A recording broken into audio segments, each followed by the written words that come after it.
one thoughtful moment of celebration can reset the emotional thermostat in your home. Seriously, one thoughtful moment can change everything around. Welcome to Marriage Monthly. We're Gabe and Melissa Kolstad, and we want to help you build a healthy, lifelong marriage. We get together every single month with a podcast designed to just give you practical tips to help you grow in your marriage, and we can't wait to spend some time with you. Hello. Hey, and happy anniversary to us. Yeah, 30 years. 30 years. Wow. Today. Yep. Yeah. This day. It is, as we record this, Yeah. July 15th. That's right. 2025. And tell them where we're at. Yeah. And so we decided for our 30 year, we were going to come back to San Francisco. So we drove down here and we are hanging at the King George Hotel. Yes. In San Francisco. It's actually in the Tenderloin. Yeah, I was going to say, if you know San Francisco, it's not in the best area. It's expensive here. So we're just like, whatever. We're just going to stay at the same But that's hotel. not why. Yeah, same hotel. Yeah, same hotel we stayed in Yeah. 30 years ago for our honeymoon. So Yes. that's what we're doing here. So we just checked in. And so we're going to probably go get some Italian food later and some gelato and walk around and hang and maybe hit Chinatown. And so, yeah, but we are here for our 30th and we just wanted to spend just some time on our 30th talking about why marriage matters and why celebration matters and why it's important in a relationship to celebrate all the time as much as possible because it's important. It is important. Yeah. And this being our 30th anniversary, we thought we would focus on celebration because we thought, as we look back in our wedding and thought, wow, it was such a celebration. I mean, it really was. It was awesome. It was so hot that day. It was like really 100 hot. degrees. I had on this really heavy wedding dress. Like it was like the full shebang with like a huge veil. It was 1995. Lots of layers on and I was so sweaty and it was just, and we had so many people there we couldn't even fit into the reception space on campus at the church. And so that was really, so we had the doors open, windows. It was hot, did not help. It was so hot. But I remember after the wedding, you had like a changing room, Yes, I was changing so we could take off for our honeymoon or whatever. Right. And so, just for a little context, right now I'm the pastor of the church that we got married at, Westside Community Church. But at the time of our wedding, Melissa's dad, Pastor Ken, was the pastor there. And I was, respectful of him. And there was always this part of me that wanted to do the right thing, to honor him, but also because I was a tiny bit scared of him. Just, he's a great guy. And I always had so much honor he was a for Marine. him. Yeah. And so, when you were changing after the wedding, she pulls me into the room where she was. I didn't pull you into she pulled the me room. in like seductively after the wedding. No. And I was confused because, I was like, wait, I'm not supposed to see you're changing. I'm not supposed to see. To be clear, we did not have sex before we got married. Right. So this was all new territory. Yeah. And so I'm like, hey, you can come in here with me. Yeah, I kept thinking like something was wrong, like I was crossing a line. Anyway, she goes, remember, we're married now. And you're welcome to come in and watch me change out of a really, really sweaty wedding dress. That changed everything. That was a great moment for us of celebration. And so we thought we'd talk about why celebration matters in marriage. Right. And, the idea of it all started with the celebration. So why not, you're supposed to continue it over and over and over again. Yeah. Romans 12:15 says, rejoice with those who rejoice. Yeah. And the idea would be, let's party. I mean, this relationship that God has opened the door for is totally worth celebrating. And the more the merrier, celebration is something that you can choose to do. And so we're going to talk about... Keeps things positive. Yeah. Keeps it fun and positive. And so I think it's awesome. So yeah. Okay, talk about how marriage is a celebration. Okay, marriage is a celebration of a person. And what we're saying here is like, I celebrate Gabe. And he celebrates me, and we celebrate each other. But I think a lot of times we forget we only want to celebrate ourselves. And a lot of times celebration is selfless. And so it reminded me of Romans 12:10, where it says, love each other with genuine affection and take delight in honoring each other, which I think is such a beautiful verse. And so when we celebrate our spouse, we're saying like, you value... I value you. You're valuable. I see you. I'm so happy you're alive. We don't always feel like that with our spouses. I've talked to many spouses that are like, oh my gosh, my spouse is such a pain in my butt. And so I'm not sure they're happy that they're alive. And we need to celebrate to show that we appreciate and honor each other. Part of it's the focus, right? Like if you decide you're going to focus on things that annoy you about your spouse, that's the easiest thing in the world to do for anybody. It's the pie we've talked about 1,000 Yeah. times. 8 slices, 1 slice drives you crazy. 7 is awesome, and all you focus on is the 1 slice that drives you crazy. Can't do that. That's not cool. Not everything Gabe does is awesome to me. Whoa. He seriously annoys me sometimes. No need to focus on that though. So That's right. celebration shows that you love and respect each other Mhm. though, right? And I mean, I think that's a huge piece of the puzzle is honoring each other and being able to celebrate that, because I value Gabe and I honor him because he is a leader of our home. He is a leader of this marriage. He is worthy of honor, and that's a whole nother topic, but hopefully you're worthy of honor. But Well, yeah. choosing to be that no matter what, I Yep. think is important. But Yeah. and part of the way you can do that is by choosing to celebrate your spouse, I think. Yeah, Yeah. I mean, yeah. And so I think it's important to, even honor their accomplishments and stuff that they're doing. It's so important. We're going to talk about that a little bit more. But it's like Gabe is a part of this thing called Multiply PDX, and it's about church planting. And I have nothing to do with it. It's his own thing with a bunch of guys and gals that all lead this whole co-op for Portland, to get more churches in Portland, that kind of thing. But I go to everything that he does Yeah. with that. And you help. I always Yeah. help. I Yeah. show up, I set up, I tear down, I do door prizes, I'll do anything. I MC, I'll do anything. But I want to support what he does because I honor him and I love him and respect him. And so I think that's really important. So the act of noticing and championing each other takes humility and intentionality. Yeah. I think it's important. Like, it is humbling to put your spouse first, but that's exactly what we're supposed to do. So I think that's important. So marriage started with a celebration, and to keep the fire going, we're saying keep celebrating all the time. So let's go to number 2. There we go. The number 2 is look for excuses to celebrate, big and small. Yeah. Big, this is 30 years. It's a big deal for I'm us. super good at this. Yeah, you're I celebrate everything. Melissa's a great partier in every way. And, for us, we wanted to do something special for our 30th, which we've done big trips around the world and stuff like that. This time we decided to go back to the roots and back and relive some of the nostalgia, which was actually a pretty simple trip because we just drove down from Portland to San Francisco. But it is a bigger, it's a big occasion, 30 years, and we're taking the whole week off and making a big deal out of it. Last year we just went out to eat. Yeah. So we're a little bigger this year. big excuses, small excuses. Yeah. And a small excuse could be, you do something and you get acknowledged for it, maybe at your job or something like that. Could be that, you've got a goal and you lose those 5 pounds. It could be anything, but you're celebrating with your spouse. Something that's a thing that they would appreciate, and you're looking for excuses. A lot of times it's about being intentional to go, I'm going to put myself in the space of thinking, what are they thinking about? Like, what's on their mind? What would mean something to them that I would celebrate with them? 1 Thessalonians 5 says, be joyful always, pray continually, give thanks in all circumstances. Just that attitude of gratitude, of thanking God and being joyful for the person he's put in your life. But, birthdays, anniversaries, holidays, milestones, after a big push of some kind. We do this a lot. Yeah, especially at Westside when we're working like toward a goal or a big day, and we are just pushing. Super like busy. Easter or whatever that is. After that, we just are like, oh. And so we're like, see ya. And so we usually take off for a day or two and just take a breather and celebrate what God did and just take some time for us. So, yeah. Yeah.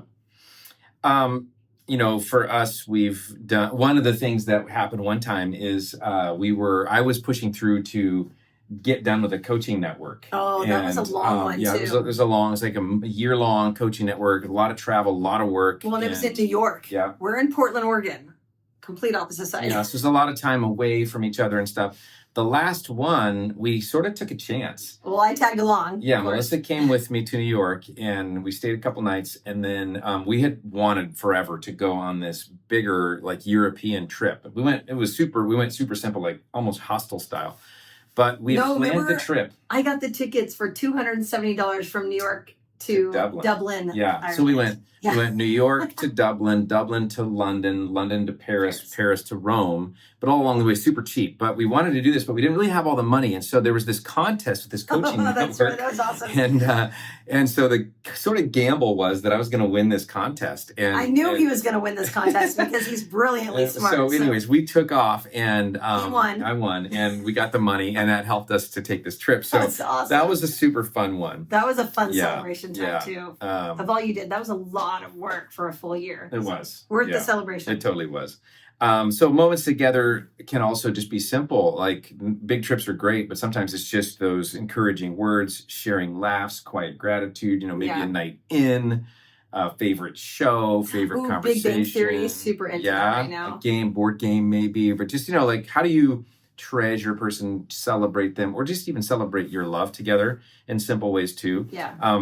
Research insight has been that celebrating even small victories deepens connection. Shelley Gable's studies show that how we respond to our partner's good news shapes the health of our marriage. So good. Yeah, so if partner brings in some good news, don't sweep it under the rug. Don't poo-poo it. Like go, whoa, that's awesome. I'm celebrate that with them. But I've even seen like a competitive nature that happens sometimes where it's like oh, you did that? Yeah. Cool. Totally blow it off Because you feel like maybe you didn't have anything to celebrate. Yeah, or you're intimidated by it, and for some reason people can get defensive with each other. Why on earth would you do that? If they do an accomplishment, let's celebrate. Yeah. Like honor them. Yeah, for sure. Yeah. Great. Okay, talk about number 3 here. Okay, celebration is a way to serve your spouse. Okay, so Galatians 5:13 says, through love, serve one another. I mean, we are called to serve one another, not only just as Christians, but as husband and wife as well. We are to serve each other, and that's sacrifice. Yeah. So true celebration isn't self-centered. It's a way to say, I'm with you, I'm for you. Man, Gabe is so good at this with my ladies' events. I do several ladies' events a year at church and a marriage retreat and some stuff like this. I run events at Westside. And 9 times out of 10, Gabe is literally there setting up tables and chairs with me. And then at the very end, he's in the back, and I see him coming in with this backpack on that's a vacuumer, and he vacuums up after. Hey, that's fun. Yeah, I feel like I'm in the movie Ghostbusters. It's like those blower for things. those you didn't know that. Yes, you do. Yeah. But you were so good at serving me with my big events that I have, and you hop in to serve with me, and I just really, really appreciate that. So, but when your spouse achieves something, show up. Like today. Oh, today, our anniversary. I'm waiting. Gabe drops off the car across the street. I'm in the lobby hanging with the luggage. He shows up with a big bunch of flowers for me. I don't even know where these came from. Like the parking garage across the street. I'm Yeah, they confused. were. This guy has this giant flower shop as you're leaving the parking garage, and so he was super kind, and he had all these flowers, and I saw the sunflowers, and I know Melissa likes sunflowers. Check so it. Got the big. Yeah. If the you're big watching on anniversary YouTube, bouquet. you can actually see the Yeah. flowers I'm showing them. So pretty. And they're in a vase that we made out of a paper coffee cup from the We don't have a vase. hotel. So yeah. At any rate, cheer the loudest. I don't know. I've always done this with my kids too. I know I embarrassed the crud out of them, but when they were doing concerts and things like that, I would scream so loud. But I want to be supportive for those that I love, especially my spouse. Some people are like, oh, I support everybody else but my spouse because he annoys me or she annoys me. No. Get loud. Get loud. Be proud. Encourage their passions and pursuits. I mean, Gabe gets a lot on his plate, and it kind of annoys me sometimes because he's like, I'm going to add something else. I'm like, no, stop, please. We don't need to add anything else. But for the stuff that he's passionate about, I want to be involved. I want to be helping. I want to be serving. I want to be helping him and proud of him and letting him pursue what he's passionate about.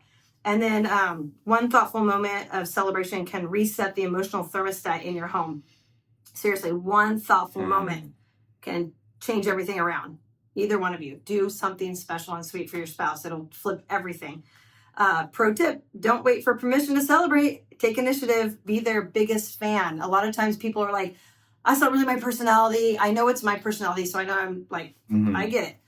But do something to show, that you're proud of your spouse, that you appreciate your spouse, that you honor your spouse. Celebrate them. I mean, if they've done something awesome, oh my God, make a big deal out of it. Because it's awesome, and do it to each other. Do it together. Interesting point that it's not about style. No. It's not about whether you do it like somebody else, but that you celebrate, that you acknowledge in your style, that you acknowledge and celebrate. Well, if your spouse doesn't know that you are their biggest fan, fix that. Your spouse should know without a doubt that they believe in you. Like, it's just, that you believe in each other, that there's just something here that you love and honor and want to celebrate all the time. Gabe knows so much that I love him and I'm passionate for him and I want him to be happy, doing what God has called him to do, those kind of things. I think it's really important. So celebrate that stuff in whatever style that looks like, but do it. Yeah, good. Yeah. Number 4, don't take each other for granted, which is so easy to do. A lot of people look at marriage. In fact, I was talking to the flower guy. Yeah. And it came up 30 years. And he goes, wow, you must be doing something right, you know? And I was like, well, God has blessed us, is what I said. And I think it's just so easy as the years add up to think, oh, she knows I love her, or we've already done this. Oh, we always do the same, you know? And you just kind of like take each other for granted, like you just almost relax, you know? And I mean, relaxing is fine, but to not have the effort going forth to celebrate your spouse, you know, it showcases maybe like that flicker's gone down a little bit. And I do believe you can act your way into feeling on that to go like, that's what you just said, that one act of celebration that can up the thermostat because your emotions, you know, follow your motion. Motion creates emotion. And so don't get into the lie that, you know, you can just relax and it's not going to affect anything. Yeah. It's easy to drift into routine and forget to celebrate. Life gets busy. We turn inward. We forget. Get too comfortable. All of us are, you know, all of us are naturally going to tend to want to meet our own needs and pay attention to our own thoughts most. But important that, you know, we take time to celebrate. And the Gottman Research Institute said couples who celebrate each other's wins and respond enthusiastically, they build trust, intimacy, and emotional resilience. And, Love it. you know, again, being each other's biggest cheerleaders. Exactly. But, you know, think about this. Sometimes, and I don't think this is necessarily a healthy motive to be doing things out of fear, but the reality of it is that affairs happen because somebody thinks that they're no longer the most important person in the world to their spouse, you know, so the attention drifts, or if somebody else is cheerleading louder. And exactly, I mean, if you go to work, or if she goes to work or he goes to work and someone else is a bigger cheerleader than you, ooh, like you said, fix it, you know, jump back in, knock that person out of that place because you belong there. That's right. And so make sure that your spouse knows you're their biggest fan. That's good. Yeah. And there's a few things on here that I love it. Okay. I'm going to go to number 5. Create a culture of celebration in your home. This is really important. A cheerful heart is good medicine. Proverbs 17:22. I love that. Have a cheerful heart. Have a cheerful home. I love when people come to my house and they can feel joy. And I think that is so awesome. So make celebration a habit, not just a holiday event. Make sure that's all the time. You're celebrating. Good job. I'm proud of you. Affirmation out of your mouth. Actions, all of that. Say, I'm proud of you often. I probably said that too much to our children. They are very confident children. I don't think you could overdo it. I honestly don't either. No. And I've said that before because I feel like the world just kicks you down so hard all the time. We need to hear it all the time. So I'm proud of you. I'm proud of you. Regular dates, we have said this 1,000 times, but plan regular dates around appreciation, not just logistics. So like, you know, not because, tonight's date night. That's fine if you have a date night. That's great. We have date day, Monday. Yeah. But make sure that it's done with appreciation and intentionality of spending time together, growing together, making memories together. It's important to do all that kind of stuff. So start traditions of gratitude with your kids. Let them see the joy in your home, in your life. I think it's important that we celebrate our kids too, because they get beat down all the time. So let's celebrate them all the time and just bring that tradition and gratitude so they have a thankful heart as well. Some ideas, celebration journal. Write down your wins each week. I have a praise, so I have a prayer journal. I have all these prayer requests in my journal, but I have a section that's called praises, and I write down all the praises for the month. And every month I do a new whole page of prayer and then a whole thing of praises. And I look back all the time like, oh yeah, that was cool. Oh, and so if I want encouragement or whatever, I'll look back at my praises in my journal. And it's so encouraging. So have a celebration journal. Write down those praises. I love it.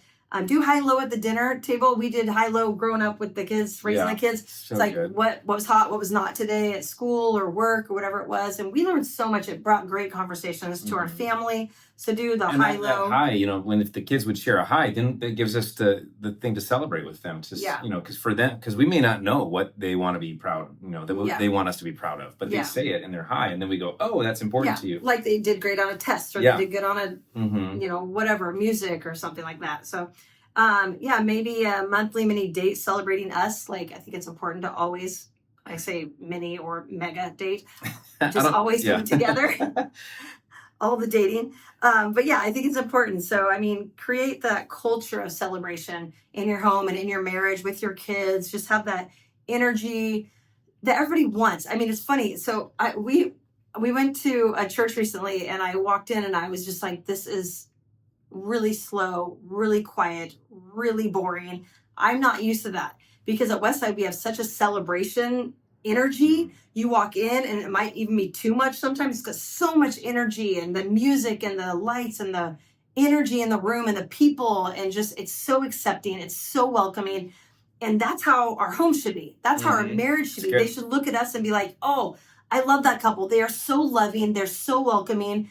I mean, you know, they want to celebrate everything. I feel like when people see me, I want them to know that I'm going to like celebrate them. We are like, yes, I'm glad you're here. You're awesome. And everybody around you should feel like that. So, I mean, celebration, clearly a big deal for us. Celebrating 30 years today. It's been a ride. Best ride. Wouldn't change a thing. Nope. It's been awesome. And it's kept like gas in our tank, I think, you know, to go to the next day, the next week, the next challenge. Sure, neither one of us has been perfect. No. We've had hard times. We've had huge challenges. We've wondered sometimes if everything was going to work out in our life, but we've never actually wondered whether this was going to work out, because we've been super committed to each other. Yeah. And, you know, everything else, we've always said, everything else around us could fall apart, change, whatever, turn on its head. But we've always said, we are together forever. That's right. And so it you makes, too. we want to encourage you to do that. The Bible does say that the thief comes to steal, kill, and destroy. Yes, he does. You know, the enemy wants you to feel discouraged about your marriage, wants you to feel discouraged about your spouse, wants you to feel discouraged about yourself. And the quicker you can start kicking in, you know, some celebration, some encouragement, the faster that can turn around. You know, because we think that this is a way to fight for joy in a world that tends to pull you down. We got to build it back up. That's we can be that source and that force of celebration. So go ahead, as we want to say at the end here, pop the cork, send the text, plan the night out, write the note, buy the flowers, get the nightie. Wow, yeah, I like that. You know, whatever you can do to celebrate it, because when you celebrate love, you strengthen it. That's right. And so I want to encourage you, as we are this week, celebrate your love. Have a great week. Thank you for joining us today. Remember to share and subscribe, and join us every single month. This is your counseling session.